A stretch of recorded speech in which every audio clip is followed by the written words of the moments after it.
别怕，再挪近一点。听说你的头发很美，我也想看一看。诺。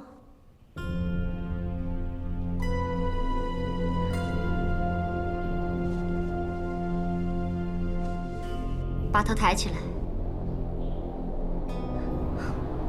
果然与众不同，眉清目秀，轮廓柔美，一头秀发也果然乌亮动人。啊！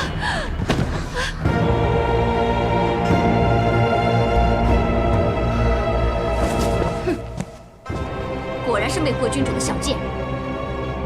听说你只是平阳侯府的一个小歌姬，你凭什么踏进宫里？哎，皇后英明，刚才你打她一个旋身侧扭，腰姿款摆，我看这身子确实有引人之处啊。我们不是出自皇亲贵胄，就是高门大族，现在竟然来了这么一个歌姬，叫我们如何自处啊？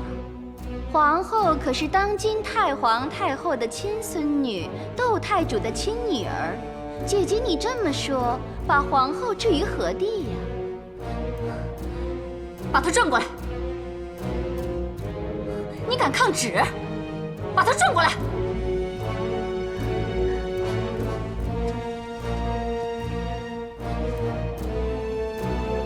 皇上驾到！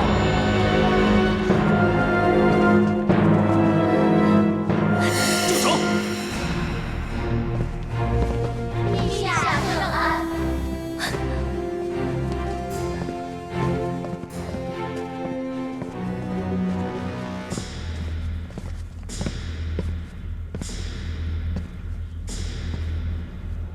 陛下圣安。皇后平身吧。平身。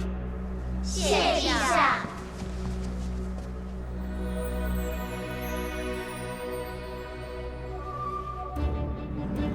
朕回宫后，本想向太皇太后请安后，便来看你。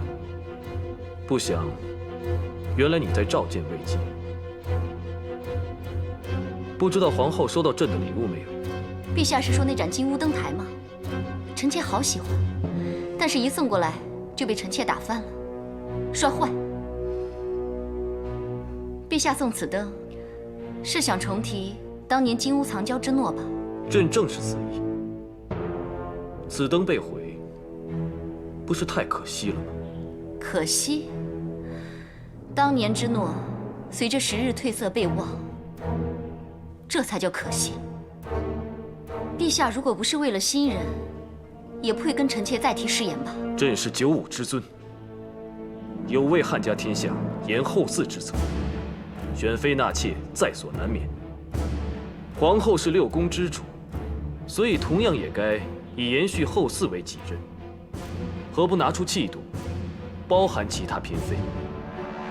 臣妾听出来了，陛下是嫌弃臣妾没能诞下龙翼是吧？朕没有这个意思，朕只是希望皇后能够明大义、识大体。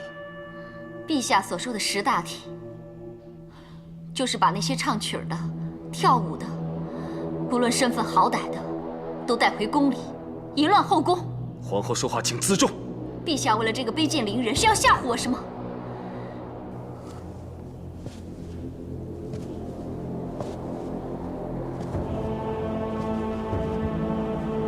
既然我是六宫之首，这狐妹子由我来管。皇后，你要管后宫，就要先给其他妃子立个榜样，对你的夫君恭顺守礼，对大汉的天子尊敬服从，而不是胡闹放肆。堂堂大汉天子，何以动此大气呀？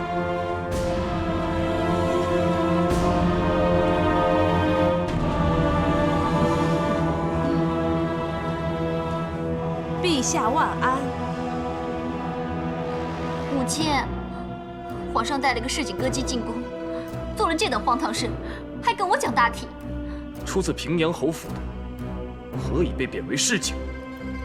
姑母，朕要的大体，只是以事论事，要有起码的风度。母亲，你呀，这是你自己招来的气受。陛下，皇后当众失了分寸，是馆陶教女不严，还请陛下多多见谅。姑母，何罪之有？你呀，既然贵为皇后，就该比其他人更加懂得礼数，言行要以礼服六宫。皇上乃天子，对于朝廷和后宫所有的礼法，他都十分的清楚，何须你费神担心？皇上怎么会不知道新来佳人子的出身呢？又怎么会忘记，民间女子一定要先学会宫中礼仪，才能有资格册封，是吧，陛下？你身为姐姐，就应该以身作则，好好管教，让她能够早日侍候君王嘛。陛下的人，我管教不了。这倒也是，管教也要观其才智。但是皇后，规矩不能废，你不教也要有别人来教，教好了之后再论册封，这才是有风度、识大体，是吧，陛下？姑母说的有道理，这我就放心了。对了，陛下，刚才去向祖母问安的时候，有没有提到带歌姬入宫这件事啊？皇太后知道此事后，听说好像很不高兴。不过呢，既然陛下会处理得当，想必皇太后也不会再气恼了。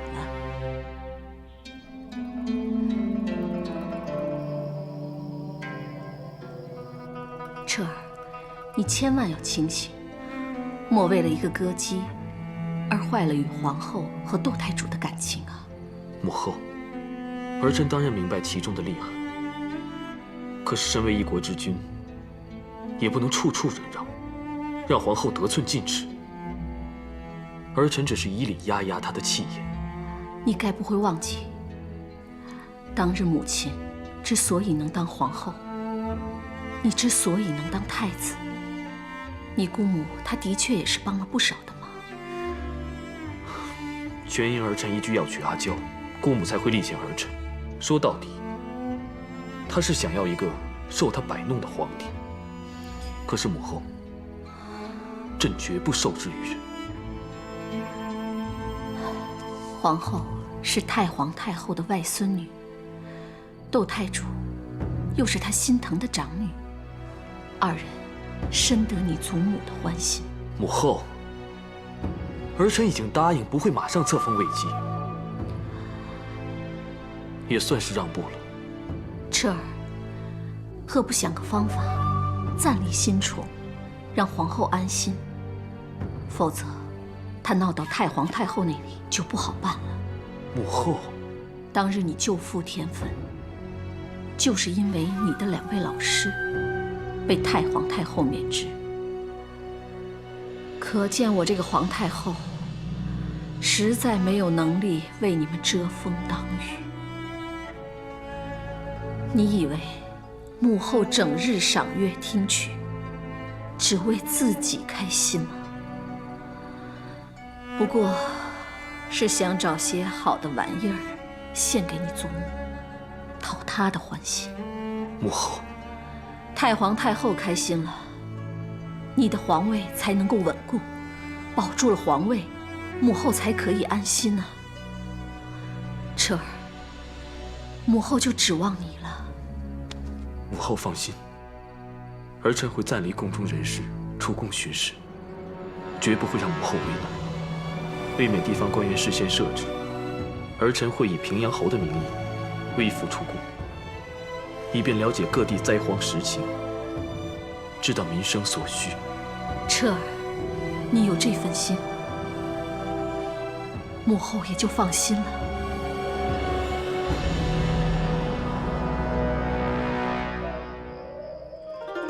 不嫁不色，不受不吝，却是高门大户的写照。其实高门大户什么都不做，倒也还太平，就怕是硕鼠，硕鼠硕鼠，无食我黍；硕鼠硕鼠，无食我麦。古人以硕鼠为师，来形容那些巧取豪夺的恶官商贾。朕以前只是读过，这次出宫，真要好好的视察，陛下以民为本，奴婢替百姓谢过陛下。你确实不同，明白朕，不会只图恩宠。妃子从来没有如你这般的。奴婢不敢当，只是奴婢出身民间，所以对民生自然更多了解一些。那你以后啊，可要多跟朕说说，让朕知晓百姓的生活实情。其实朕离宫后，最放不下的就是你。陛下不用担心，奴婢在这里一切安好。只要陛下心里有奴婢就好。朕在外面，每个清静的夜晚，只要看到这片浩瀚的星空，便会想起。子父，你知道吗？朕第一次看见你的眼，就觉得里面藏着星海，闪耀生辉。奴婢第一次见到陛下的眼眸，就像是在满天的繁星中见到最亮的那一刻，让奴婢感到无比温暖安心。那最让你安心的是什么星？北斗星啊！啊，因为它能指引你方向。而且在我无助彷徨的时候，只要看到它，就觉得在被守护着，不用再害怕了。好，那朕就是你的北斗星大哥。北斗星大哥，天大的事，有朕护着你。朕离宫之后，你要万事小心。等朕回来。嗯。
护皇上，至死忠心。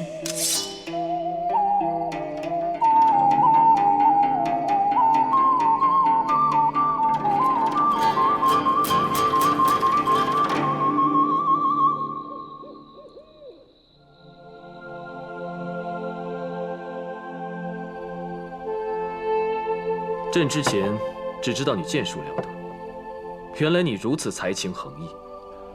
你还有什么是朕不知道的？臣从小练剑，练累了就随便吹嘘，自娱自乐。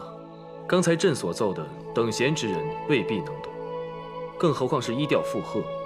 朕从你的熏声中感受得出，你沉稳刚健，甚不简单呢。比陛下差远了。陛下的琴声中可见凌云壮志，雄壮豪迈，其浩然之气都在心中。可惜心中所怀凌云壮志，要掌握实权，才能得以尽数。乌云蔽日，只待清风。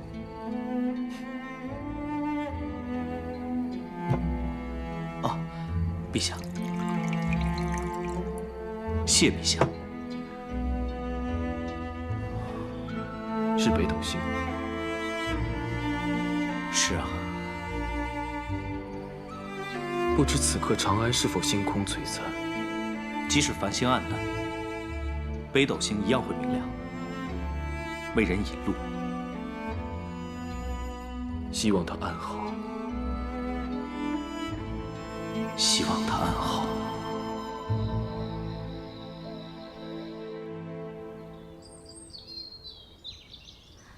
瑞姬最熟悉宫中规矩，是先祖孝文皇帝的宠妾，就是年纪大了，身子弱，需要有人照顾。瑞姬一定会将所知的相授。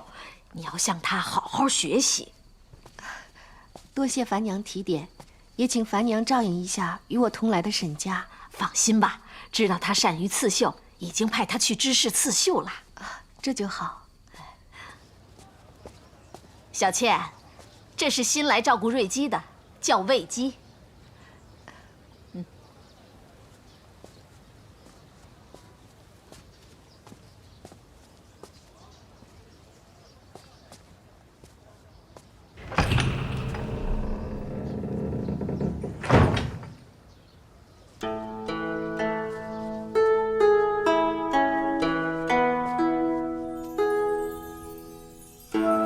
瑞姬，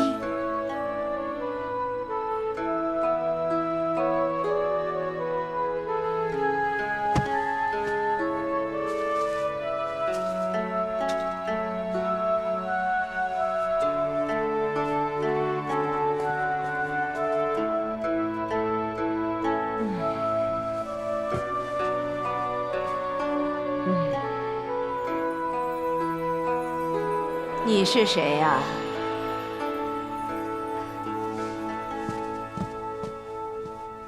奴婢卫子夫。你，又是你！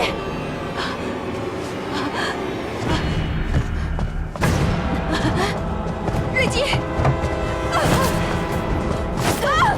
瑞姬！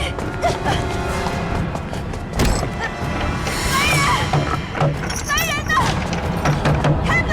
开门！谁？谁？谁？谁？出来！出来！出来！出来！出来！出来！出来！出来！出来！你是谁？怎么在这里？你要知道，你进来了就出不去了，何必呢？都这么多年过去了。还是不肯放过我，是他派你来的吧？你要知道，想要害我可没那么容易。不，奴婢是新来的佳人子，来向瑞姬学习宫规。宫规？哼，早说嘛！不以规矩，不成方圆。宫中的规矩必定要学，可宫里的事岂能仅靠这规矩二字？个中的权谋计算要学的多着呢。我以后再教你，退下吧。诺。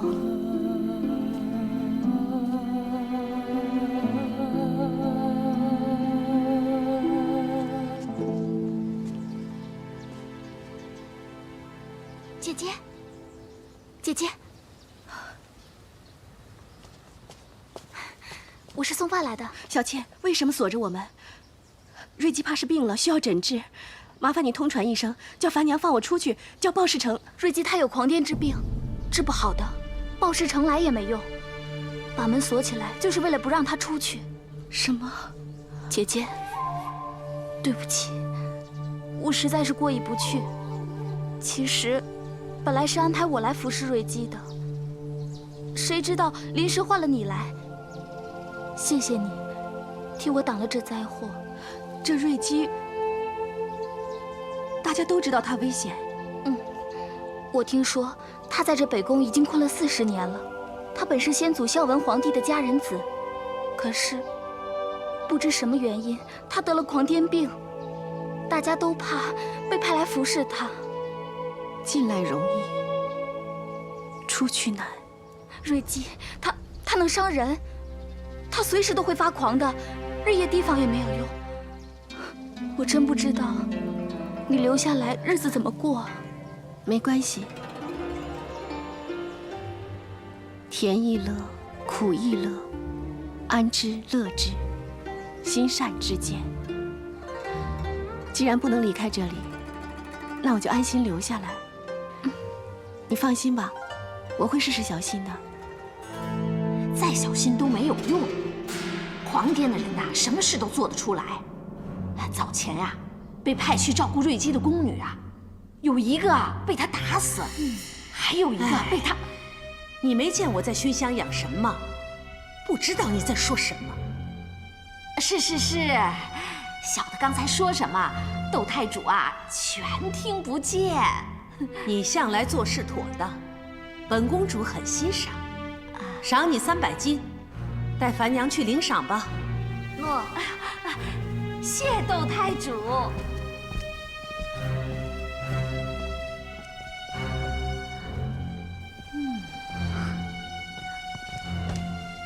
母亲，情况如何？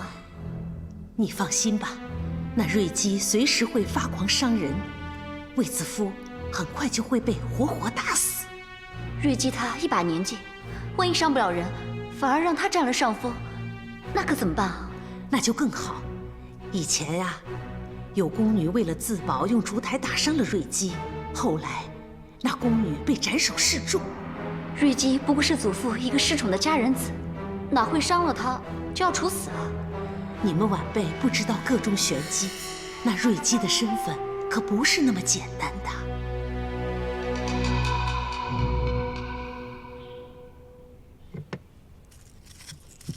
聘则为妻，奔则为妾。皇后之外，其他的妃子都是未经婚仪，算不上妻子。只有皇后能行清残之礼，领嫔妃、公主到东郊采桑。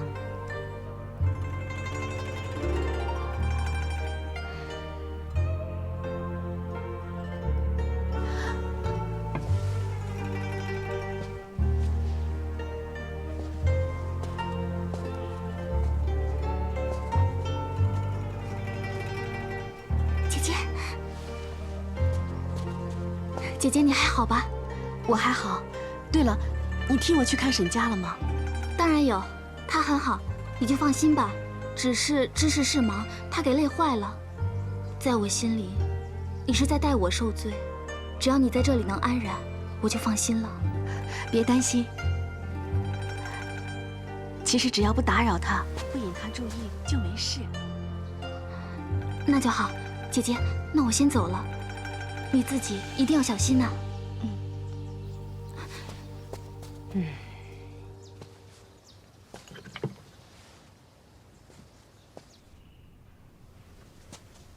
瑞姬用膳了。这个给你，怎么了？怕有毒啊？瑞姬还是先用膳吧。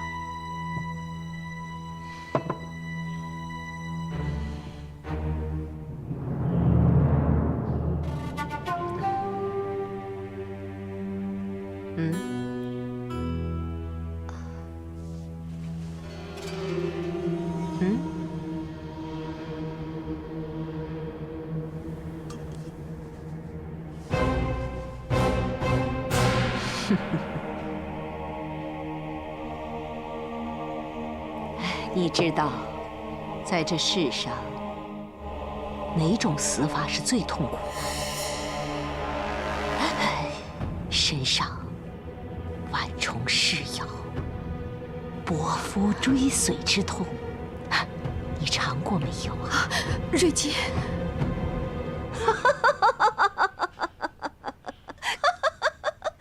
看你吓成这样子，没事的。好吧，看在你肯喝我的甘草汤份上，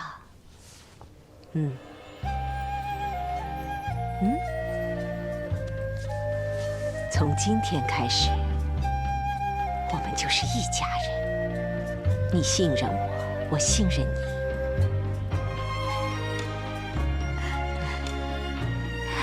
来，我们用膳吧。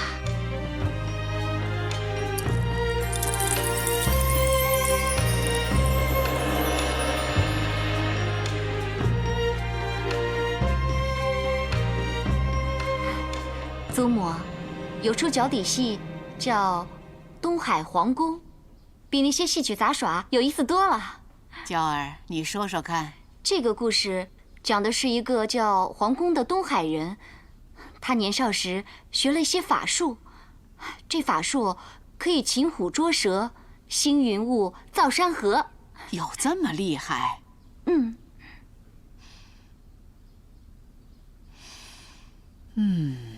真是香气逼人呐！祖母，你答应过我，全部图好才闻的。啊，行，啊，你说那个皇宫后来怎么样了？啊，谁动了哀家的玲珑双蝶步摇？太皇太后息怒！你们的管事没告诉你们，其他的都可以修整擦拭，唯独这玲珑双蝶却是不能碰的。把事物都放回去，叫你们管事下个月派个老练的来。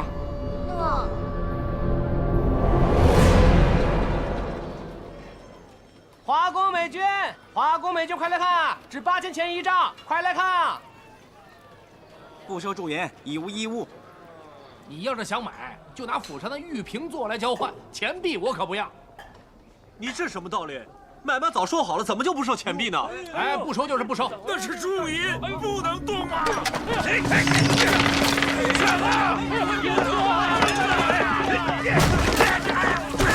银，你们要干什么？那是官银，不能碰啊！我就是要把这些破钱币全撒了。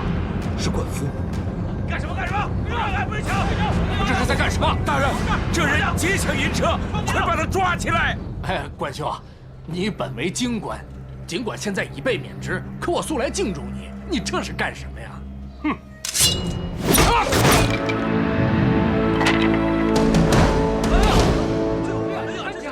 这就是你私铸的银钱，我劫抢你的铸银，就是想要告诉大家，你这是在劫抢百姓的血汗。全因为你这种铸币商铸出这种缺斤短两的钱币，商贾们才拿这些伪币做薪资。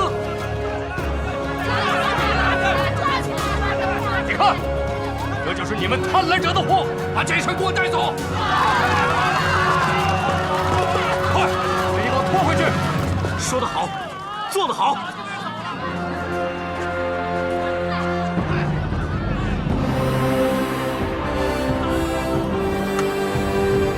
官夫，像刚才那种好事，你常做吧？只是求心安罢了。见到这种不仁不义之事，岂能不管？刚才朕看到那无良银商被抓，也觉得痛快。如今你无官无爵，闲游四海，上至贵族，下至庶民，皆敬你3分。朕听段宏说，你身怀侠肝义胆，所以门庭若市，是吧？哈哈哈哈！侠肝义胆说不上，只是向来不拘小节，约略有积蓄，凡有才德贤能的都愿意相交，所以有些时刻罢了。段宏年少之时也在你门下，又是你把他引荐给窦婴的，让朕得此好进位，你居功不少。恐怕鄙人之功，该不止这些吧？本来是不是？先帝在位之时，你平七国之乱有功，朕登基后就想重用你，可惜你醉酒闹事，连太皇太后的亲属都敢动手打伤，朕把你远调燕国，你却又再次鲁莽伤人，被免职也是理所应当。不过鄙人还是那一句，但求心安。但求心安，很好。听说你善于武打，而且谁的情面都不给，不知是不是？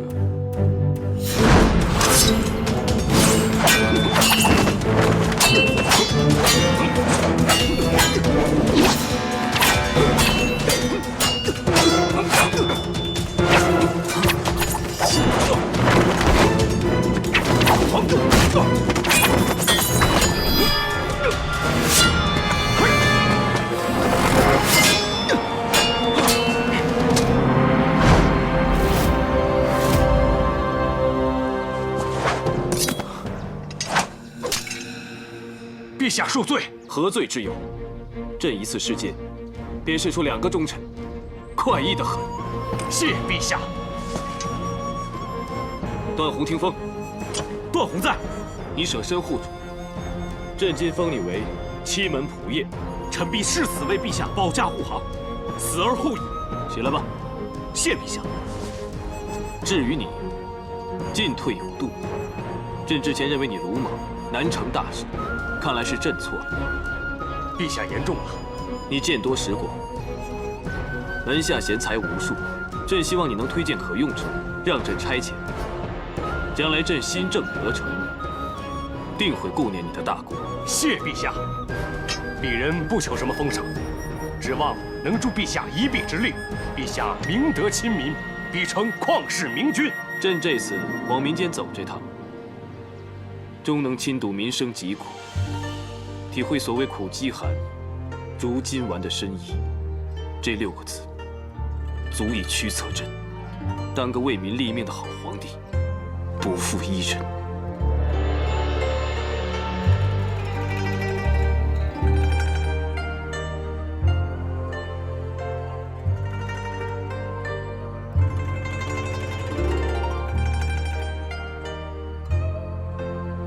瑞姬，你看看，我做好了。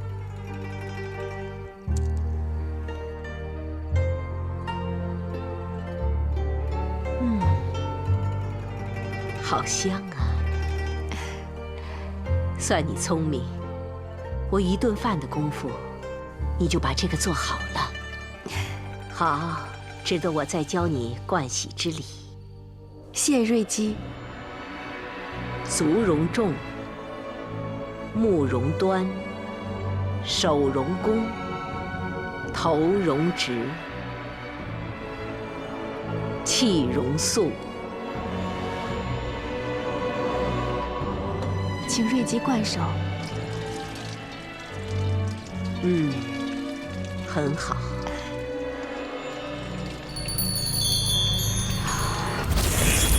我不要华太，我不要，我不要，我不要华太，我不要华太，我不要华太。皇后就是要你华太。我不要。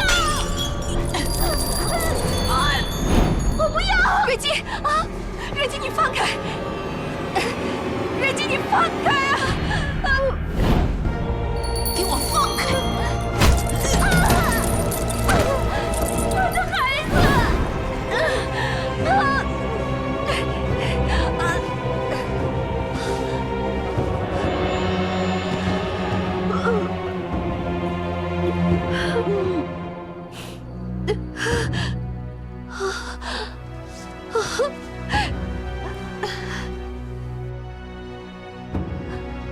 我的孩子，母亲保不住你。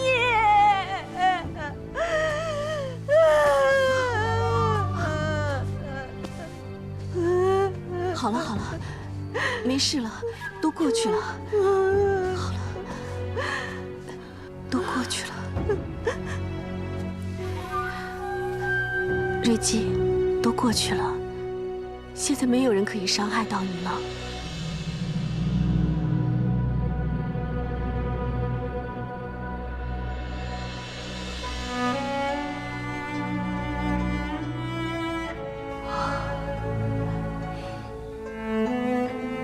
我刚才对不起啊。没事，过一阵子就好了。你真傻，像其他人一样把我踢开就好了嘛。瑞姬咬我是无心，只不过流些血。如果我踢开你，你的牙齿给碰掉了，以后还怎么用膳啊？我咬你是无心的，你忍耐就好。可其他人要是咬你，你可别由着他，必定要把他的牙齿全踢掉，知道吗？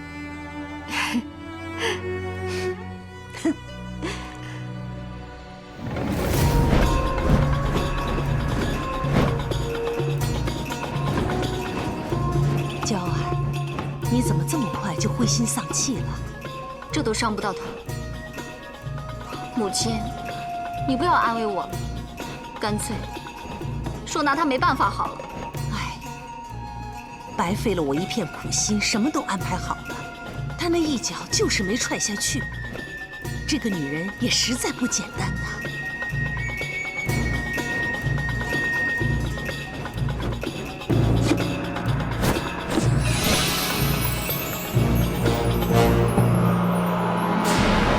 你敢拿花来刺我？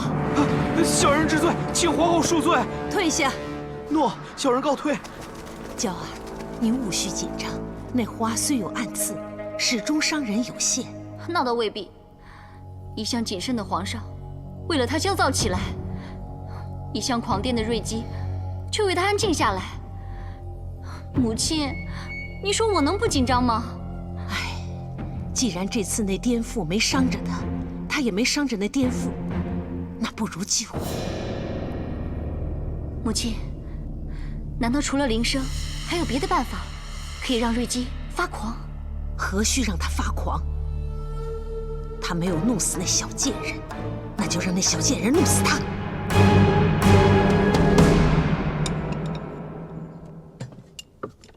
我虽然只是他的婢女，可是他说过，当我是妹妹一样。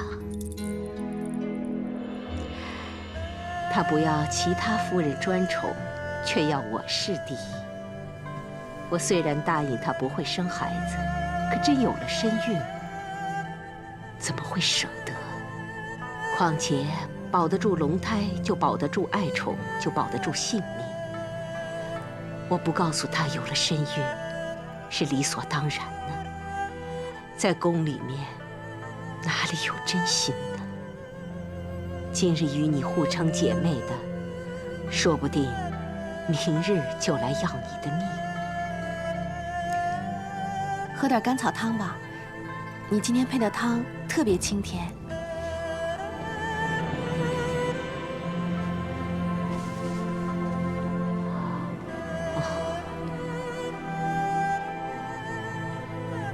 唉，你真是个好女子，但世间瞬息万变，你必须要好好保护自己，知道吗？不然，还不如早早离去的好。当年皇上最疼爱我，在我玉足细嫩纤幼，后来脚上有了疤痕，就再无颜面见皇上了。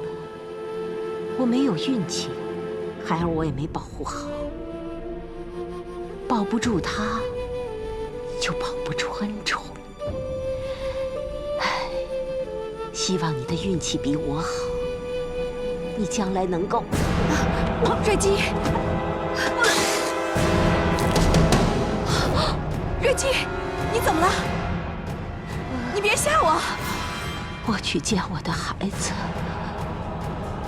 去见皇上。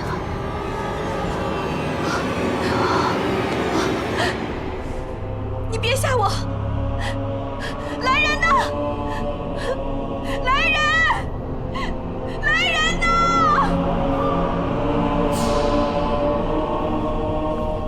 卫青，怎么回事？未央宫那边传来消息，你姐姐害死了先帝宠妾，已经被抓了。这可是死罪啊！你现在逃出去还有条活路，不然恐怕连你也得判个重刑。你私下出宫已经有罪，单凭这一点，要我帮你都难，何况你姐姐还涉嫌杀人。不，她是被冤枉的。姐姐的品性，君侯也知道，她怎么可能下毒害人呢？这一定是被人陷害的。这种事情，宫里的确是有，可你让我怎么办呢？君侯，姐姐现在被囚禁在掖庭报室，生死不明。听说那里会严刑逼供，她一个柔弱女子怎么受得了呢？求君侯让我见见公主，毕竟公主是皇上的亲姐姐，太皇太后的亲孙女。我要求她来救我姐姐。住口！你以为公主是你们的守护神灵啊？啊！这种事情一旦惊动了太皇太后，谁去劝谁遭殃。你们已经不是平阳府的人了，别在这里纠缠不清，给我惹麻烦。强总管，在，带卫青出去。君侯，君侯，卫青，公主晚上才回来，你先到厨房避一避，到时候看如何开口救人吧。起来吧。来，公主，尝尝这个。公主，来。怎么了？哎呀，公主你怎么了？吃个烤肉都出神了。来来来来，没事，你吃吧。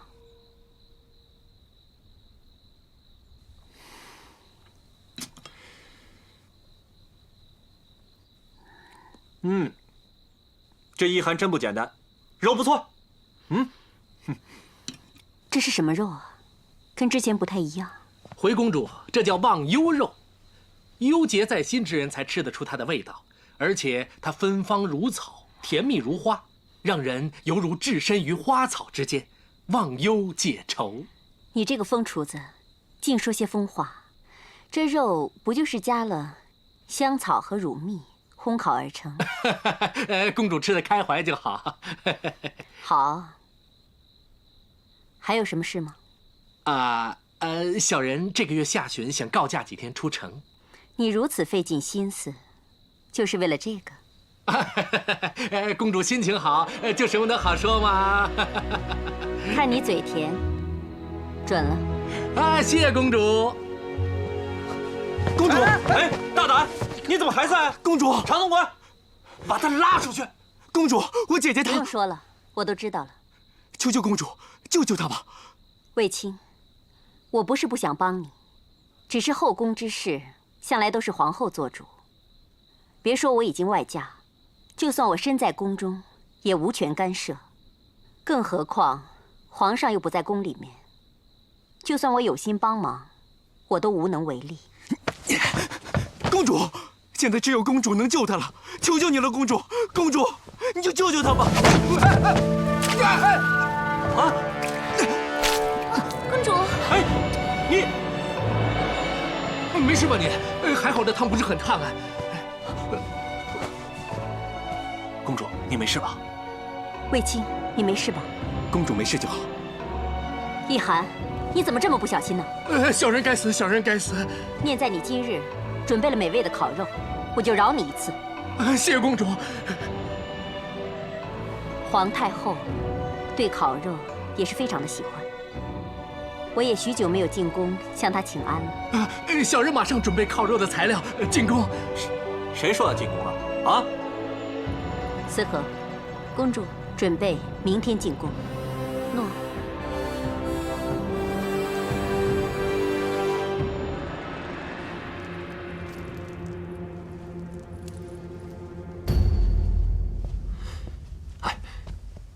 公主啊，我看这趟浑水你就别趟进去了吧。第一呢，你送卫子夫进宫，已经得罪了皇后，如今干涉后宫，她定以为你故意跟她过意不去，而姑母护女也会怪罪于你。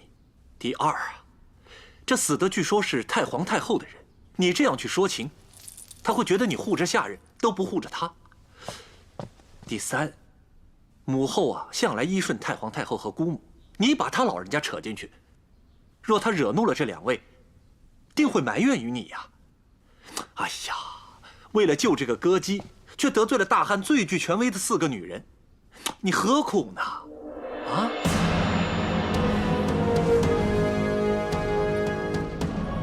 何苦？第一，卫青维护姐姐如此卖命。我是皇上的姐姐，维护弟弟也是应该的。第二，卫子夫是从我平阳府的门走进宫门的，他的荣辱早就跟我们连在一起了。第三，卫子夫是皇上喜欢的人，我能为皇上守护他，赢得皇上的信任，比什么都重要。你说对吗？对呀。公主说的对呀，反正我们也脱不了干系，不如给她送个人情，向她示好。还是公主想的周全呐。你等我一下，我整理一下就陪你去。哎，那公主可有什么万全之法呀？人心情好，就什么都好，只盼着烤肉哄得了我开心，也哄得了母后。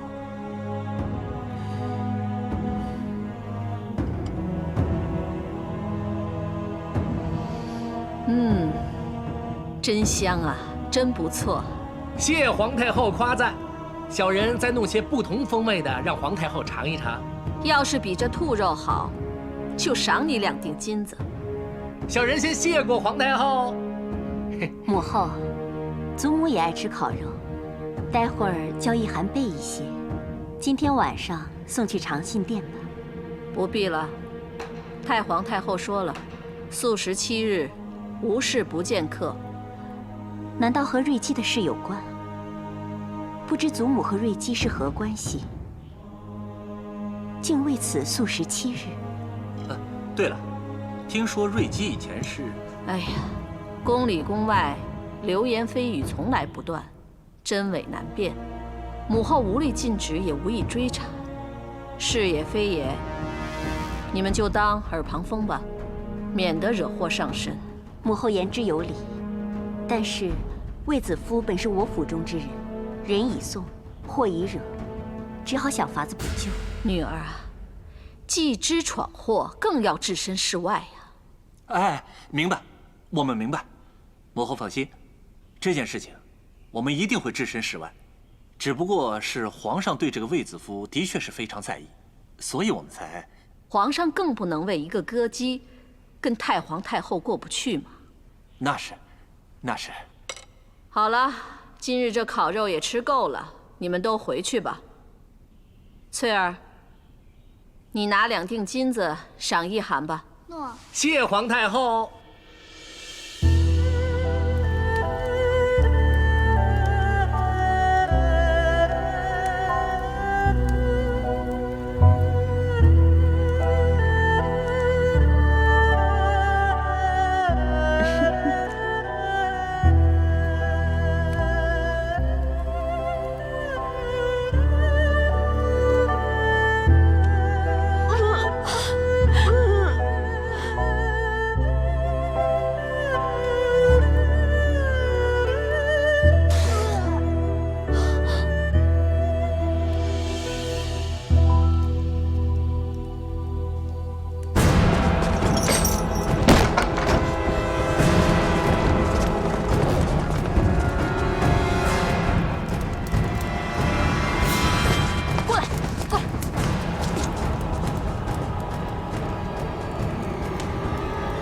看看，这些玩意儿见过。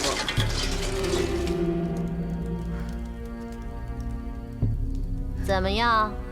你招不招？无罪可招。好啊！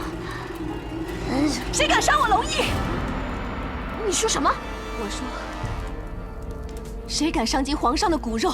你有了？你若不相信，可以去问鲍世成。进宫时，鲍世成清楚地记录了我受皇上宠幸与月氏的时日。我受宠至今，一直没有月氏。哼，那又如何？那也不一定有孕呢。嗯，你就敢肯定我没有身孕吗？皇上仍无子嗣，若我腹中真有孩子，而又因受刑伤及，你担当得起吗？难道你就不怕找来杀身灭族之祸？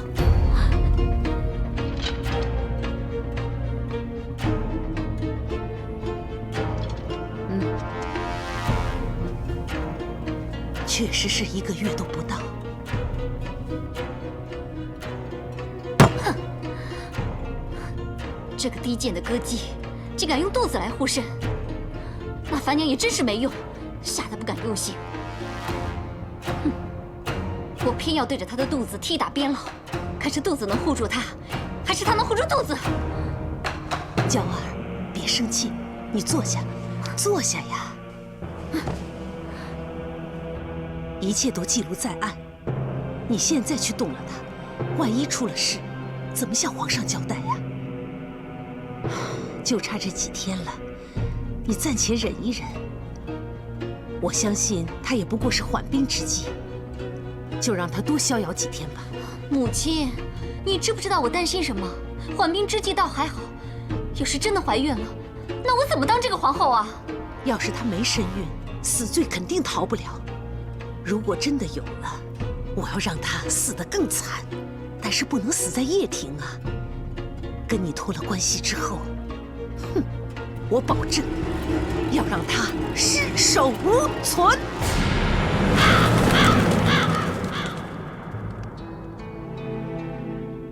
朕离宫之后，你万事要小心。等朕回来。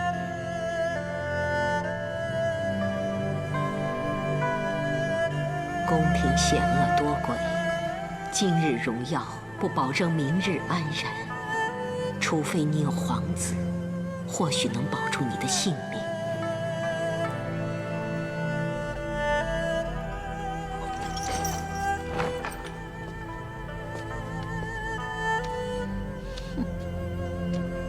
如一，进来吧。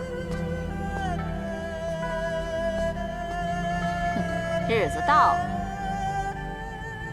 只不知是你的吉日，还是你的忌日？如一，有劳你给他把把脉，好看他怀了没。不用了。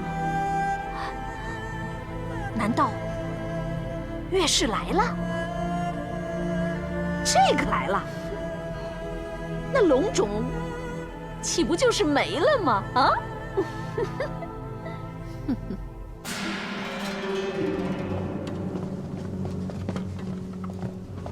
参见皇后。奴婢卫子夫，参见皇后、窦太主。卫子夫，你杀人这个案件早已呈给本皇后，你可知道本皇后为什么现在才审判？就是因为你曾受圣宠，只盼你能为皇室延年子嗣。说不定添个一男半女，不只能抵其罪，更能立下大功一件。可惜没有。既然你没有龙胎保护，樊娘，杀人之罪应当如何？论罪当斩。那就拖出去斩。慢着，杀人之罪可有证据？犯人僭越犟嘴，斩首之前先掌嘴50，杖打100，拉出去。且慢！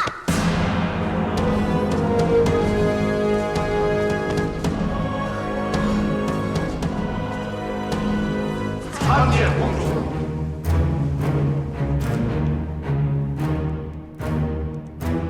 皇后金安，姑母万安。我正在审讯犯人，姐姐来所为何事？臣就是知道皇后要判处犯人，才赶来阻止。我尊重公主，乃皇上亲姐，叫你一声姐姐。可是公主也该尊重我，乃皇后，后宫之首。后宫之事，是非对错由我定夺；后宫之人，生死荣衰由我旨意。岂是公主你能阻的？把卫子夫拉下去，先用刑，然后斩。诺，不能斩。谁敢不听命？皇上，后宫之事，臣自不敢干预。但皇后刚才也说了，我是皇上的亲姐姐，事关弟弟、家人的生死，身为姐姐，当然要通知皇上。也许是天意，皇上本已启程前往上郡，竟然让平阳府信使赶上报讯。如今皇上已在回宫路上，并传来手谕。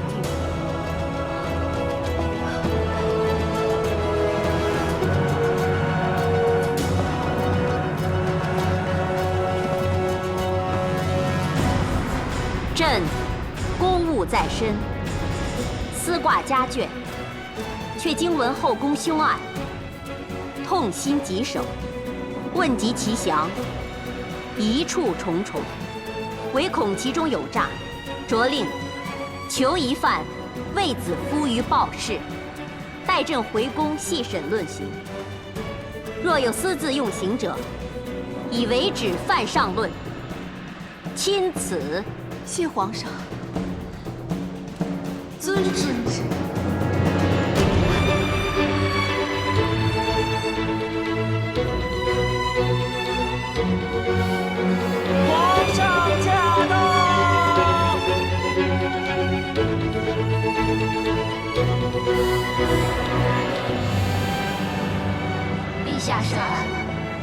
平身。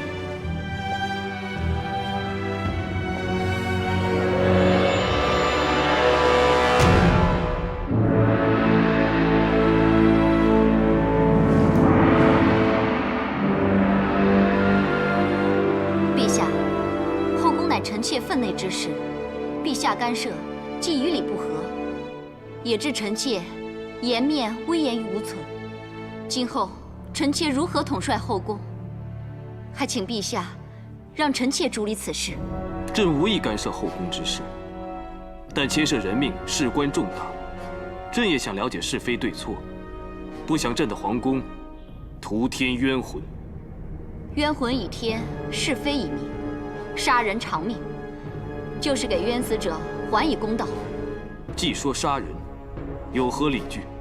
瑞姬殿内只有魏姬一人，膳食由叶庭私膳房供应，二人同吃，却只有瑞姬中毒，分明就是魏姬下毒杀人。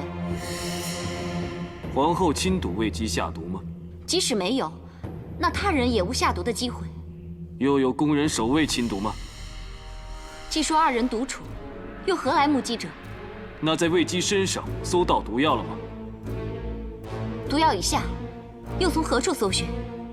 魏姬身处深宫，找到给她毒药的同谋没有？或是魏姬进宫之前早已备好毒药，并无接应？或是，那魏姬是否供出杀人缘由？可能受不了瑞姬严厉教导，杀人泄愤，以逼劳苦。可能。皇后要朕让你掌6宫，断生死，你知人死罪的理由只是单凭揣测，这不是太胡闹了？既无实据，又无人证，更无杀人动机，就此定罪，简直荒唐。瑞姬之死，交廷尉重新调查，魏姬无罪释放。谢皇上。若是哀家不准放，又当如何？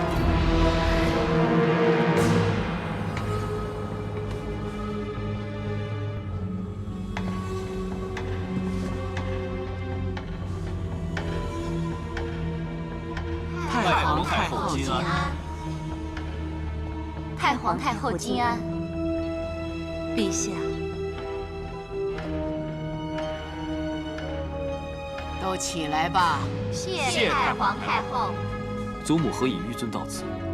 哀家知道皇帝和皇后在审理后宫凶案，哀家怕有偏颇，所以特来看看。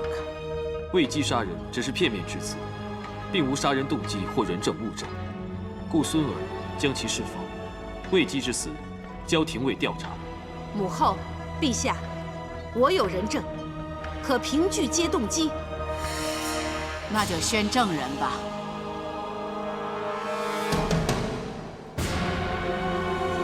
奴婢小妾拜见太皇太后、皇上皇后。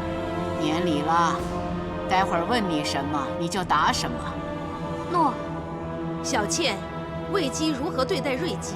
快讲出你所知所闻。禀太皇太后、皇上皇后。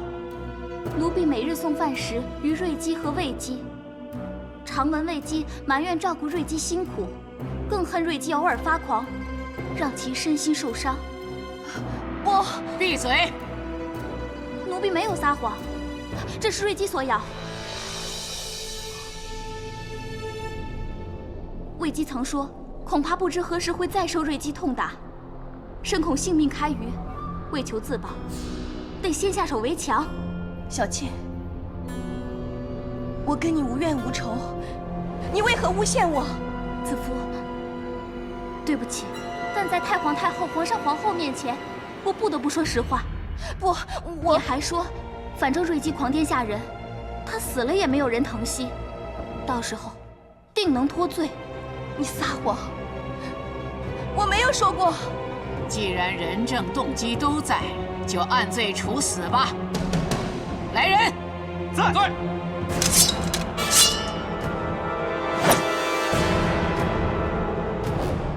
你受谁指使？说。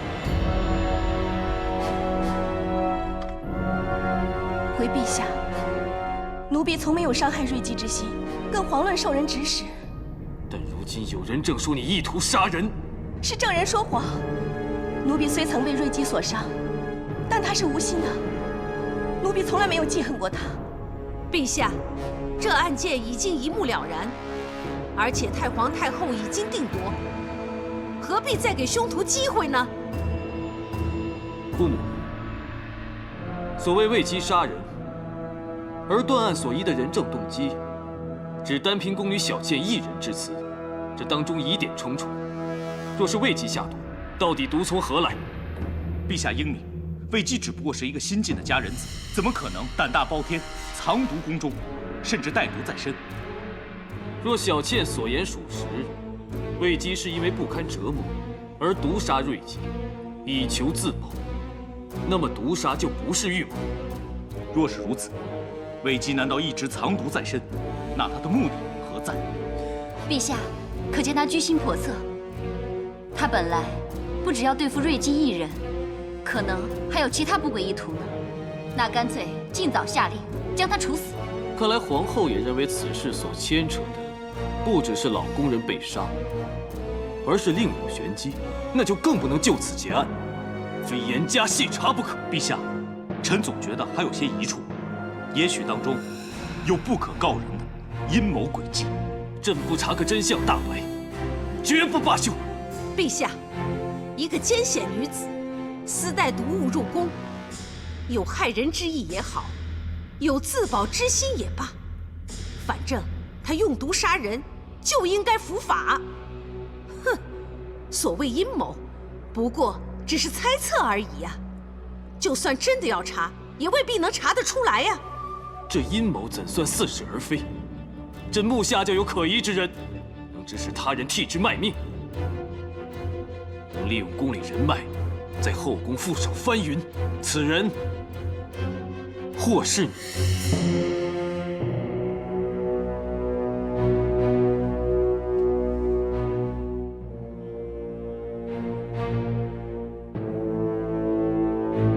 平阳公主。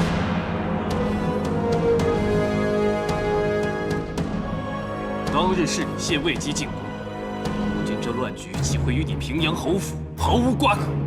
陛下，我与你自小亲好，我自问对你问心无愧。当日为于帝皇进献魏姬，只是希望能替陛下分忧解愁。不料这一片冰心，到如今却成了蛇蝎心肠。陛下尽管查，不查清楚，我绝不会罢休。我倒要看看能查出我平阳公主有什么阴谋诡计。好，若查出有什么来，即使是至亲，朕也必严惩。要不然就愧对祖父祖母了。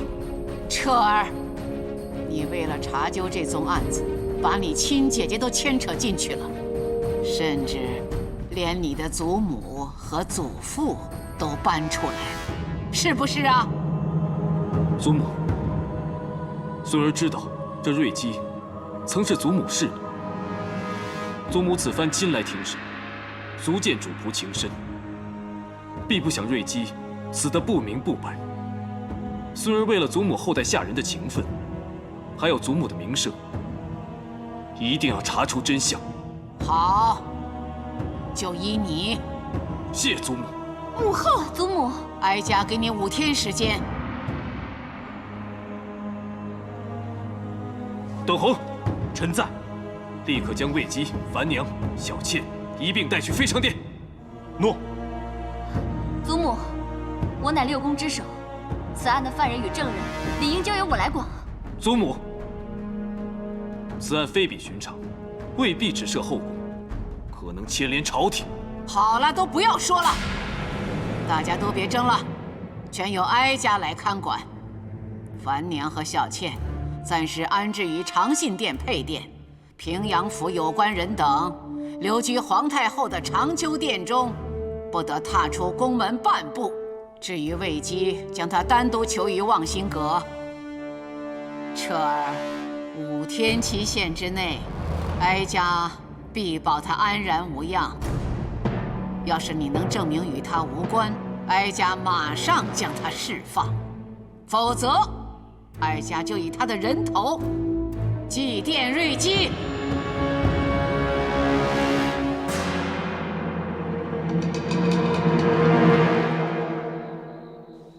那歌姬果然是个祸害，连累我全府上下给囚禁起来。平阳侯府何曾受过这种待遇？哼！参见君侯、公主。哼！你们把他关到哪里去都好，就是别跟我们囚在一块儿。他跟平阳侯府全无关系。下去吧。君侯跟你们说笑而已。诺。说笑？公主啊，皇上随时论罪，他是那歌姬的弟弟，被牵连没话说，可是把我们平阳侯府都搭进去，不是太冤了吗？我们姐弟祸及君侯，给君侯带来麻烦，求君侯恕罪。但依小的愚见，皇上断不会为难公主，说不定这只是救我姐姐的缓兵之计。住嘴！你以为进了宫，你就真的以为自己长进了啊？你懂什么呀？皇上用的正就是缓兵之计，难道你看不出来吗？起身吧。谢公主。哎呀，怎么会看不出来呢？只是圣意难测啊，公主。哎！虽说皇上有什么缓兵之计，但现在大家仍算是戴罪宫中，你倒笑得开心显逸啊！最好我平阳府的人以后都给关在宫里，好让你跟女儿团圆，是不是？你就由他们吧，大家都出自平阳侯府，自然是要叙叙亲情，叙叙旧了。难道要哭丧着脸吗？公主，公主，君侯，奉皇上旨意，请公主到非常殿问话。问话？正要用膳呢。皇上已备好酒菜，且召来了8人不撵，恭请公主。8人不撵，君侯上宾之礼啊！好。哎，公主，那你快去啊，去啊！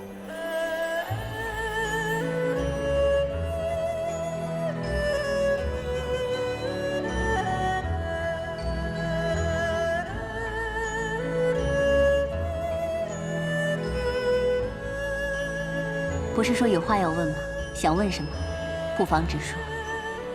弟弟想问姐姐，这新进贡的举酱酒，味道是不是姐姐尝过美酒之中最上乘的？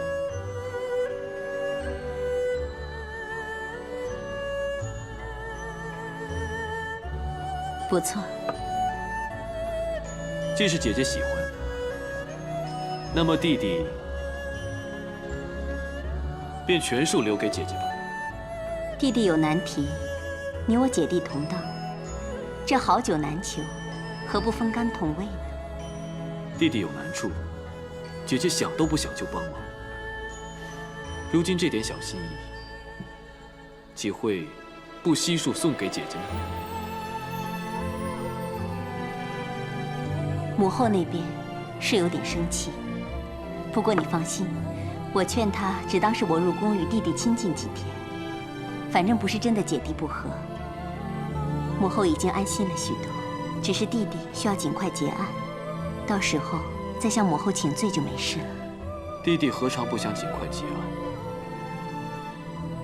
只怕姑母行事慎密，不会留下尾巴。你倒说得坦白。子夫谦厚，除了因宠遭妒之外，还有其他理由会惹上祸端。樊娘竟然安排子夫去向瑞基学宫规，其实一开始就是个圈套。至于那个小倩，看似柔弱，却得势不饶人，对子夫的指控全触及祖母心思，一看就知道是有人指使。究竟谁人指使？我们心中有数。现在就从瑞基的死因着手，先查出死因，找到下毒源头，这样就能顺藤摸瓜，查出真相。参见陛下，公主回来了。御医怎么说？据御医查验所报，瑞基的确是中毒而死，至于是何毒所致，他们一直在查究，却难下定论。会是厨房动了手脚吗？瑞基死后，御医怕是厨房出错，曾去细查，连他当日的食物残羹也留起细验，一概查不出有什么问题。臣会继续调查樊娘、小倩的一切。朕已下旨，不管任何人，如有报信，赏；有线索，赏；有证据，更赏。那我就动用宫中所有人脉追寻线索，希望尽快查出真相。如今我们最大的敌人，就是那弹指光阴。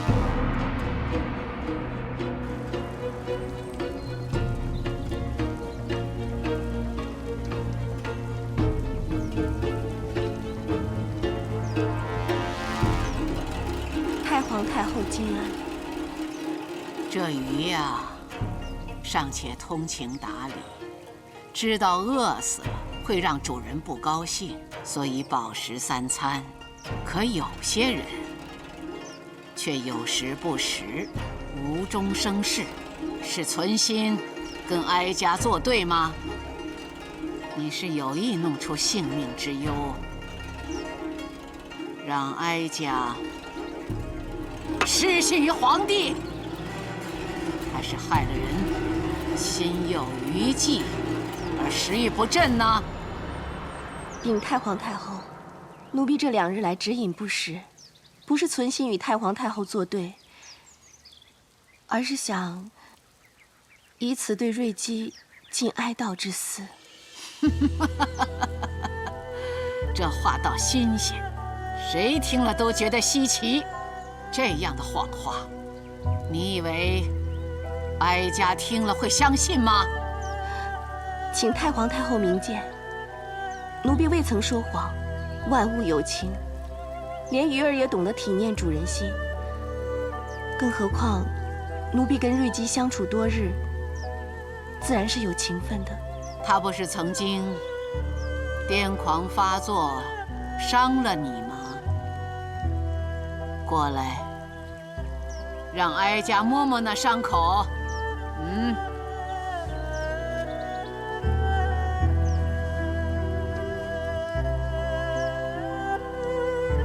哎呦，咬得很深呐，这罪不好受吧？要说为此把他杀了，哀家信；要说跟他有情谊，为他哀悼，哀家不信。瑞姬伤我只因病发，我并没有害她的道理啊。你是太过纯真善良，还是太过诡计多端？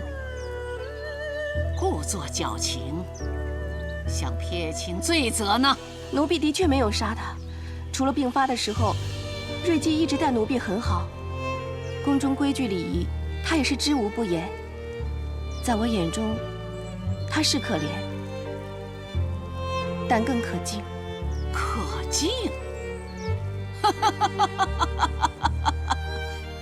如何可敬啊？她虽知自己身在冷宫，但只要一清醒，就会把自己梳理整齐，施上脂粉，插上她真爱的双蝶步摇，把自己有伤疤的脚包裹好，总不失她作为一个佳人子的身份。瑞姬力求端庄，不管有没有人看见，只管尽心尽意做好本分。她教奴婢的第一样公规，就是分尊卑，忠心事主。够了！他可曾向你提起他忠心事主的下场？我不要滑胎！就让你滑胎！喝！我不要！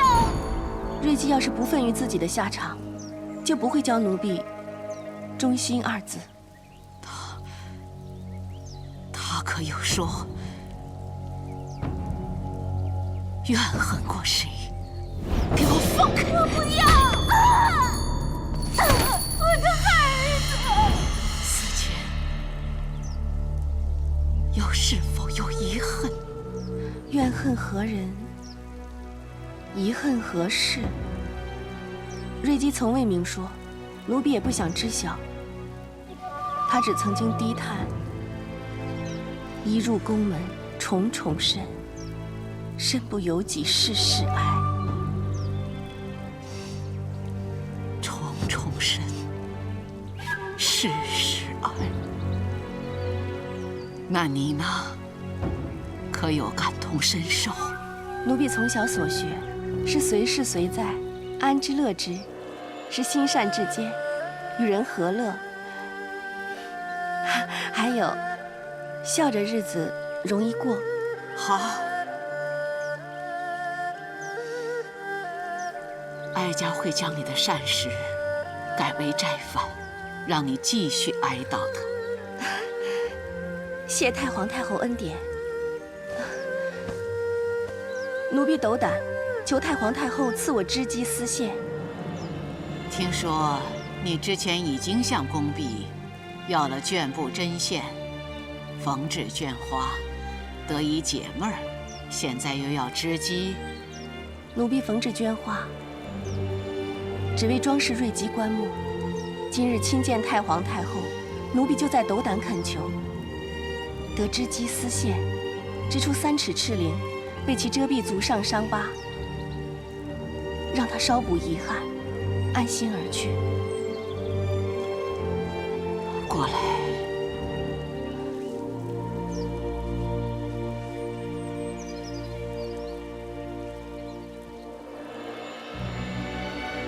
美则美矣，不料还如此善解人意，难怪连皇帝都为了你神魂颠倒，失了分寸。